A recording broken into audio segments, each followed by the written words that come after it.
Good morning student, how are you? कसे आहेत? चांगले आहेत ना? स्टडी चाललाय बरोबर? वेगवेगळा फॉर्म्युला वापरून वेगवेगळे उदाहरणं सोडवा. Use different types of formula and solve many examples. Okay, whatever it may be, area, volume, surface area and perimeter, all this things very easy. Mathematics as well as English. समजलं का तुम्हाला? अरे सोपं आहे, तुम्ही फक्त करत राहा. दररोज एक एक मार्क घेत जा, तुमचे 350 मार्क. अरे मॅथ, इंग्लिश, सायन्स, अरे सगळे मार्क मिळतील तुम्हाला.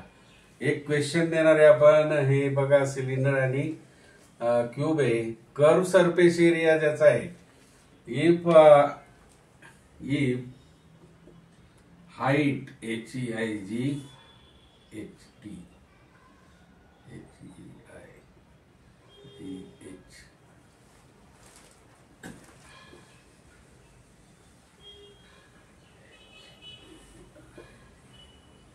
if height of cylinder is 20 centimeter and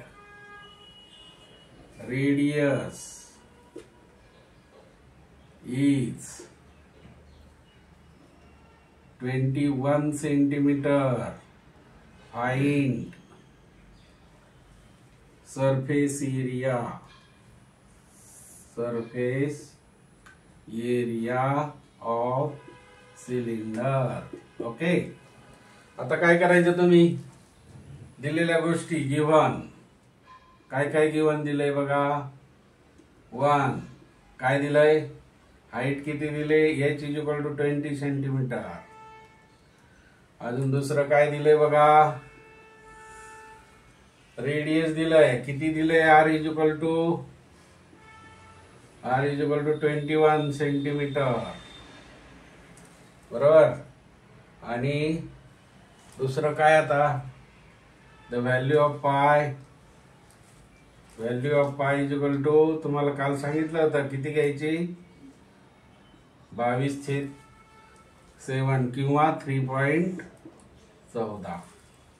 कोणती घेतली चालेल. मग surface area of the cylinder काय होईल? कर्व एरिया म्हटलं इथं. Curve area, find curve area, not surface. CURVED, curve area of the cylinder, बरोबर की नाही? मग काय? Curve area = answer curve area of cylinder काय आहे? 2πRH = 2 किती दिलाय? 22/7 हा पाय. r किती दिलाय? r 21 centimetre. h = किती दिलाय? 20 सेंटीमीटर. आता तुम्ही सोडवा. भाग देता येईल का? बरोबर लिहिलंय 2π, बरोबर. 2πRH. h is the height of the cylinder, 21 is the radius of the cylinder. The value of pi is equal to 22/7 into. नाव आता 7ने भाग जातोय. 7 1 जार 7, 3 जार 21, बरोबर. 7 1 7, 7 3 21. आणि आता काय करायचं? हे सगळे न्यूमरेटरला आहे, बरोबर. 22 दुने 44 मल्टिप्लाय हे 3, नाही का? 3 मल्टिप्लाइड बाय किती? 20. मग आता करा, 3ने भाग द्या. 3 चौक 12 आहे का नाही? कॅरीज 1. 3 चौक 12 ने 13 मल्टिप्लाइड बाय 20, बरोबर. 22 दुने 44 ला 3 ने गुणाकार करायचा. 3 चौक 12 एक आला हातचा 3 चौक 12 ने 13 मल्टिप्लाइड बाय 20. मग हे 2 जसेच्या तसे घ्या, 0 जसंच्या तसं घ्या, बरोबर. मग 2 ने भाग घ्या, 2 दुने 4, 2 त्रिक 6 आणि 2 एक 2. किती आलं? हा 0 जसाच्या तसा ठेवला, 2 दुने 4, 2 त्रिक 6 आणि 2 एक 2. किंवा 20 दुने 40, 4 आले, बरोबर. 20 त्रिक 60 आणि 4 64, 6 आले, 20 एक 20 आणि 6 26. आता हा काय कर्व एरिया आहे मित्र. म्हणून एरिया काय cubic not cubic centimetre, square centimetre. म्हणून इथं काय होईल, curve area of cylinder is equal to 26,640 centimetre square. हे आलं आन्सर. समजलं प्रत्येकाला. आता तुम्हाला दुसरं लिहूया. Find out the curve. हे पुसून टाकू, चालेल? चालेल. आता हे वरचं पुसतो.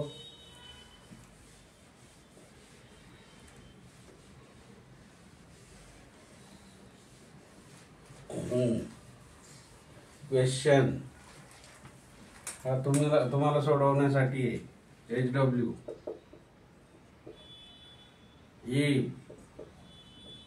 if the side of cube is 20 centimeter, find curve area of the cube. आता गिव्हन तुम्हाला माहिती आहे काय गिव्हन आहे, काय काय दिलंय. ए किती दिलाय, 20 सेंटीमीटर दिलाय. आणि मग तुम्हाला फॉर्म्युला कोणता यूज करायचा आहे, curve area of cube is equal to 4a square. आणि मग तुम्ही सोडवायचं HW. या काय आहे, HW होमवर्क आहे. हा होमवर्क करायचा तुम्ही, कळलं की नाही. मग काय आहे, हे दिलाय 20 आणि curve area of cube is equal to काय, 4a स्क्वेअर. हा फॉर्म्युला वापरायचा, 4 गुणिले 20चा वर्ग आणि सॉल्व करायचं. हा HW सॉल्व करा. अजून 2 एक्झाम्पल सॉल्व करा मित्र. खूप सोपे. Have a good day. Enjoy.